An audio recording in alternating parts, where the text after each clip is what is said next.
Hey everybody, it's Jackie Bryan, whole health educator, advocate, and coach. Welcome to my Living Well class. Today's topic is on the weekend warrior syndrome. Well, it's actually not a real syndrome, it's just a name that I made up. I've seen it time and time again, having been in the industry of helping people lose weight and maintain a healthy lifestyle. They stick with their plan Monday through Friday, but they come unraveled on the weekends. And part of it is because of the way weekends are structured or having a lack of structure. So what we're going to focus on today is helping you build a strategy that's going to be a good fit for your life, help it so that you can focus on these healthy behavior changes, that you can keep them consistent through the weekdays and on the weekends and move forward and reach your goals. But before we get started, I wanted to just do give you a little bit of information on this presentation. You'll notice that there is a downloadable form called Action. It is attached to the video. It actually should just be below it. If you get a chance, please download that, and you can even print it out and use it as a reference point as we move forward. You can take notes on it and just follow along if that's helpful. I want to make sure you have that information before we get started. So let's talk a little bit more about this weekend warrior syndrome. So I thought this was a great example of a woman who looks like she's very distressed. I'm starting my diet on Monday, so I need to spend this weekend getting rid of all the bad food in my house by eating it. Have you ever said that to yourself? Have you ever been in a position where you say, well, I'm just going to eat everything I can right now, and on Monday I'm going to start my diet? Or on January 1st, I'll start my diet. Groundhog's Day, whatever the special day is, that's the day that you're going to start your diet. Could be the Last Supper syndrome, where people just overeat and overindulge. One of the things I want people to focus on is that your body does not know that it's a weekend or a holiday. It doesn't give you any free passes. So regardless of what day it is, it's going to process the calories exactly the same way as if it was a Monday, a Tuesday, Wednesday, Thursday, Friday, Saturday, Christmas, Halloween, Thanksgiving, any of those special events. Your body is going to process calories exactly the same way. So if you're looking to make healthy lifestyle changes, we know that we have to be more consistent with these healthy lifestyle changes in order to see more success on the scale. So let's talk a little bit more about what happens on the weekend. So regardless of whether you're retired or working full-time, stay-at-home mom, no matter what your situation, many of the clients that I work with struggle on the weekends. The lack of structure, more company in their home, all different types of situations create lots of challenges for individuals as they're trying to make healthy lifestyle changes. So just looking at this calendar, you can see that Friday, this person wanted to unwind after work. And that's what we find on weekends. They're unstructured. They're a time when we want to relax, put our feet up, and enjoy ourselves to get away from the stress of the week. Saturday, you have a dinner out at one of your favorite restaurants. And Sunday, maybe you have a home-cooked meal that was a feast with family and friends. And those calories actually add up. There was a study that was done in the Journal of Obesity. It was published in the Journal of Obesity. It looked at Americans and how much they consume on the weekends. They actually consume an average of 115 calories more per day. And while that may not sound like much, what it adds up to over the course of the year is 5 pounds. Yes, this is 5 pounds of fat. Okay, 17,500 calories is what it adds up to. So we know that if you're overindulging on the weekends, over time it adds up. And you probably yourself have maybe experienced weight gain here or there in your life, and one day you woke up and you turned around, looked in the mirror and went, huh, where did that come from? It doesn't come on overnight. It's gradual, and it feels a little bit sneaky. So if you have every weekend where you're overdoing it, eventually those pounds are going to add up and you're going to gain the weight. So what is this weekend warrior syndrome that I named?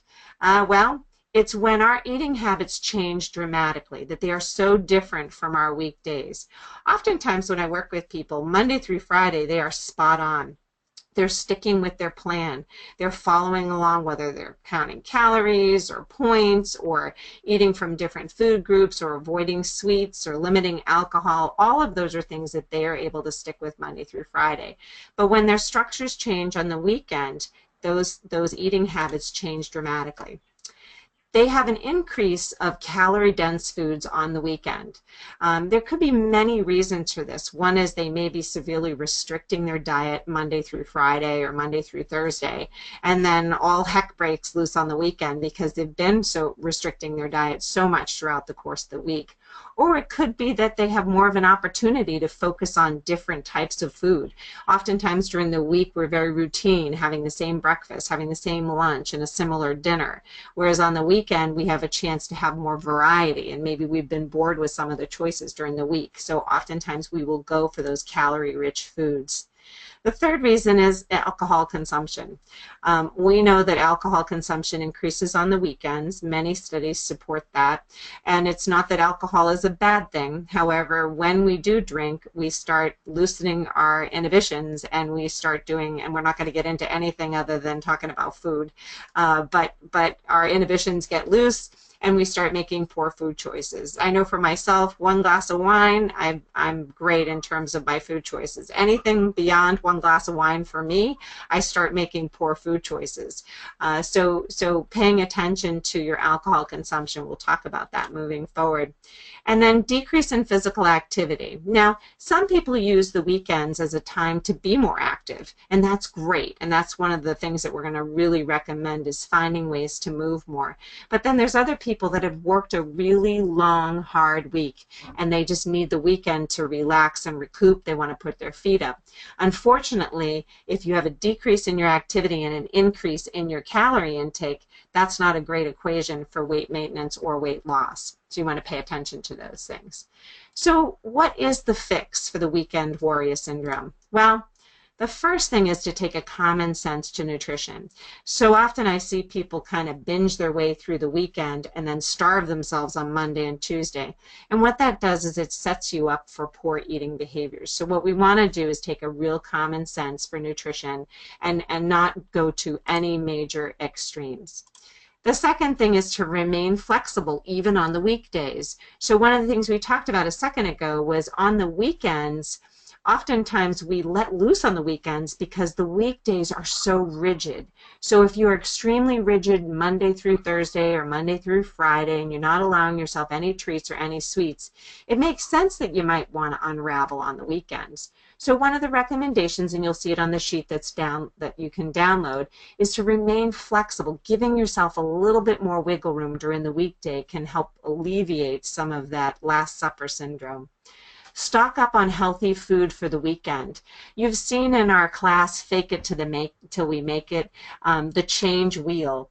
And in the change wheel, we have the environment on the outside, the behaviors on the next wheel in, and capabilities and moving into identity. Stocking up on healthy food is one of the first behavior changes to make in terms of your environment. If you have a clean food environment, you're setting yourself up for success. So even if your willpower is waning and you're feeling like you're going to overindulge, if you only have the healthy stuff in the house, there's a good chance you're not going to overindulge on the food that's going to cause you to gain a lot of weight. And the fourth is to try to set the tone for the day with certain behaviors. And one of the best ones is to start off with exercise. And when I say set the tone for the day, what I mean is when you wake up, feel and act as if you're going to have a healthy day. Try to keep a consistent routine, whether it be exercising first thing in the morning or having a healthy breakfast. You want to set the tone. If you wake up first thing on Saturday morning and you go out for a huge pancake breakfast with extra maple syrup, butter, and bacon, and a mimosa, then you're setting the stage for maybe a slide, overindulging it for the rest of the day. But if you wake up with a healthy breakfast, some oatmeal, fresh fruit, maybe some plain yogurt, and you go out for a nice long walk, that's setting the tone for the day, for a healthy day, and helping you be more successful. Some more tips for eliminating the weekend warrior syndrome is to not save up for a big dinner out. Let's say we have plans to go out with friends and family on Saturday night. We're really looking forward to it. So I'm not going to eat anything but fruit until I go to my dinner at 6 o'clock at night or 7 o'clock at night. If you do that, you're setting yourself up for failure. And the reason is, when you feel starving, if you have not eaten enough calories to help you feel satisfied, When you feel starving, you're putting yourself at risk for a binge and overdoing it. And we are very rational people, but sometimes when it comes to food, we don't make great choices. You might cut back 500 calories during the day, but it's very easy to undo that with one slice of cake. It's those calories really add up in a very short period of time. So what I suggest is to try to space your meals out throughout the course of the day, giving yourself a little bit of protein.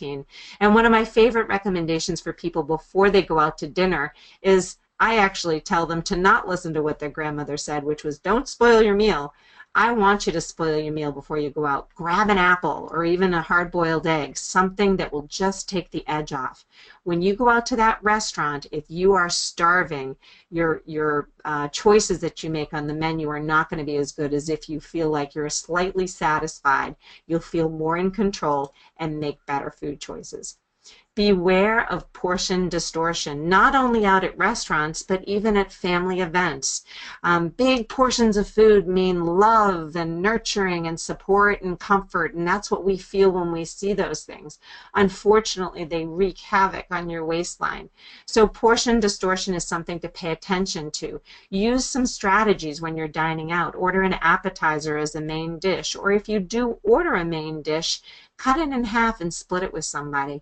If you opt to have a dessert, follow a 3-bite rule. Take just 3 bites of it and push it aside or share it with somebody. Those are ways to cut back on the amount of portions that you're going to consume. And then eat slowly. We know that it takes 15 to 20 minutes to register whether or not you're full or satisfied. So eat slowly. Put your fork down between bites.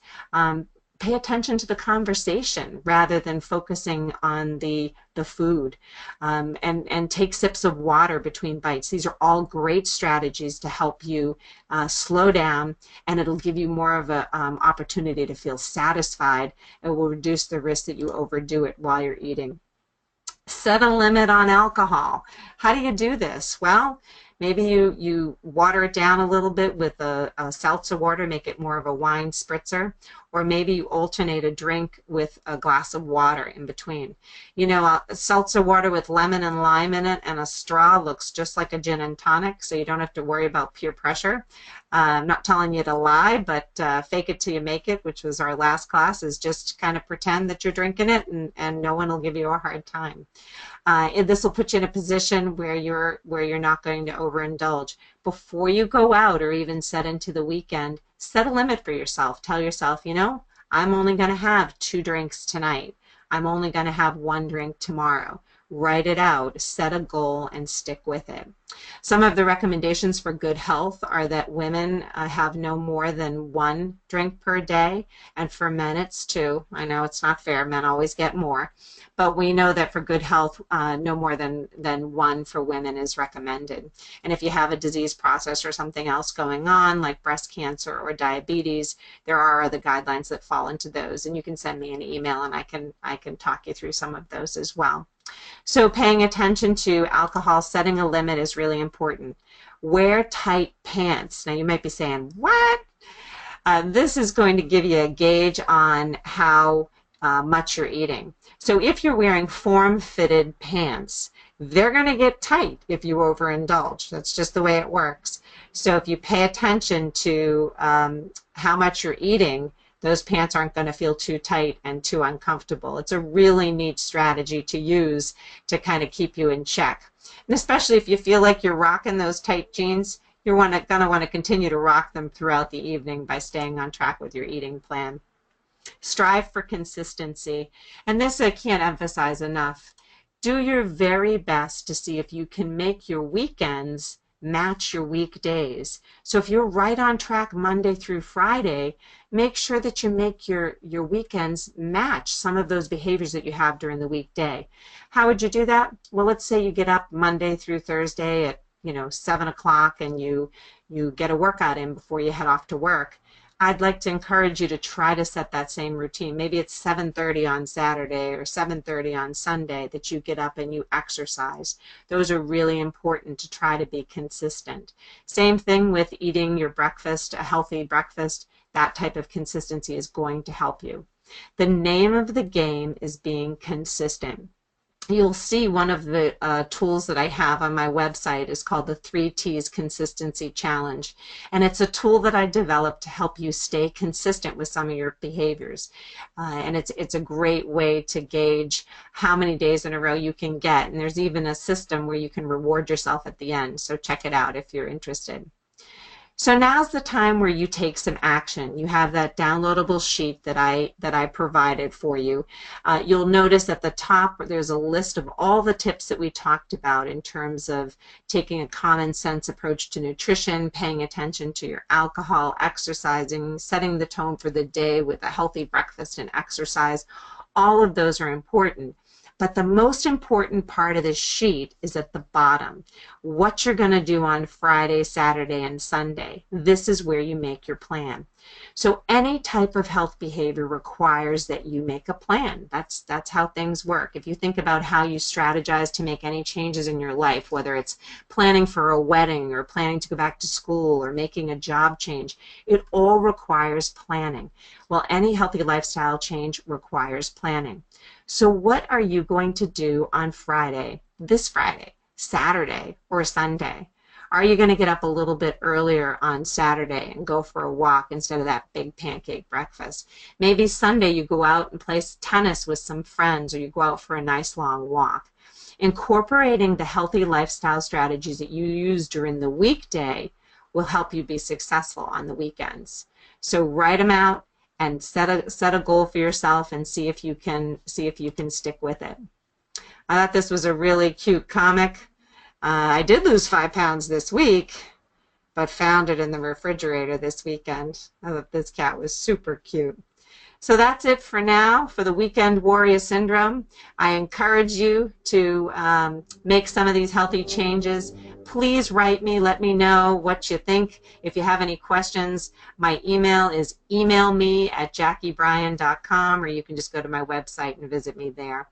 Hope you enjoyed this Weekend Warrior Syndrome class, and I hope you all have a great week. And remember to make that plan for Friday, Saturday, and Sunday. Take care.